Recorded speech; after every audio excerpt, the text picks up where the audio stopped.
वा. हे फक्त एक बांधकाम होतं, तर ते शाळेच्या हरवलेल्या अभिमानाचं पहिलं प्रतीक होतं. आणि एका चांगल्या कामातून दुसरं काम कसं उभं राहतं याचं हे उत्तम उदाहरण आहे.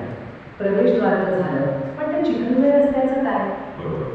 मग शिक्षकांनी तत्कालीन आमदार श्री देवेंद्र भुयार यांच्याकडे हा विषय मांडला आणि त्यांनीही तातडीनं रस्त्याचं डांबरीकरण करून इथे एक गोष्ट लक्षात घेण्यासारखी आहे.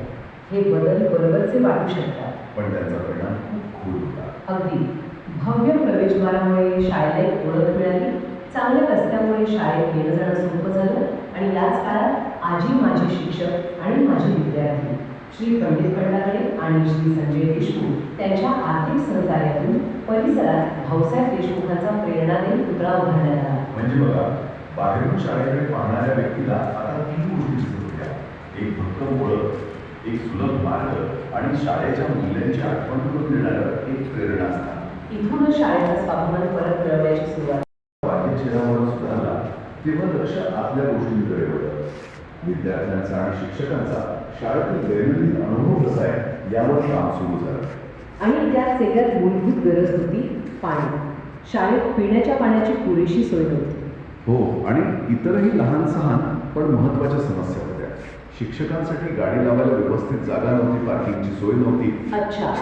शाळेच्या दर्शनी भागात असलेला स्टेज मोडकळीस आला होता, ज्यामुळे कुठलाही कार्यक्रम घेताना अडचण यायची. या गोष्टी विद्यार्थ्यांच्या रोजच्या अनुभवावर परिणाम करत होत्या, नाही का? नक्कीच. मग यावर काय उपाययोजना झाली? पुन्हा माझे विद्यार्थी पुढे आले का? हो, माझी विद्यार्थ्यांच्या सहकार्याने शिक्षकांसाठी एक पक्के पार्किंग शेड तयार झाले आणि त्या जुन्या स्टेजचं नूतनीकरण करून त्याला एक. आणि पाण्याचा प्रश्न? पाण्याच्या प्रश्नावर एक व्यापक उपाय शोधला गेला. रोटरी क्लब ऑफ अमरावतीच्या मदतीने वॉटर कूलर बसवण्यात आला आणि सुमारे 1 लाख रुपये खर्च करून आरो जलशुद्धीकरण प्रकल्प सुरू झाला. म्हणजे आता विद्यार्थ्यांना स्वच्छ आणि थंड पाणी मिळू लागलं. ही गोष्ट जरी लहान वाटत असली तरी विद्यार्थ्यांच्या आरोग्यासाठी आणि त्यांच्या मनात शाळेबद्दल आपुलकी निर्माण करण्यासाठी खूप महत्त्वाची होती. बरोबर. हे दाखवतं की शाळा त्यांच्या मूलभूत गरजांची किती काळजी घेते. तुम्ही याला काळजी म्हणालात आणि हाच धागा पुढे दिसतो. जसं मुलींसाठी सॅनिटरी पॅड वेंडिंग मशीन बसवण्यात आली, नवीन स्वच्छतागृहे बांधण्यात आली. हे सर्व बदल विद्यार्थ्यांच्या आरोग्याला आणि प्रतिष्ठेला महत्त्व देणारे होते. म्हणजे शाळेने आधी आपला अभिमान परत मिळवला आणि मग आतमध्ये एक सुरक्षित आणि आरोग्यदायी वातावरण असताना शाळेवर एका पाठोपाठ एक 2 मोठी संकट आली. हो, 22 फेब्रुवारी 2016 शाळेच्या विज्ञान प्रयोगशाळेला आग लागली आणि ती पूर्णपणे जळून खाक झाली.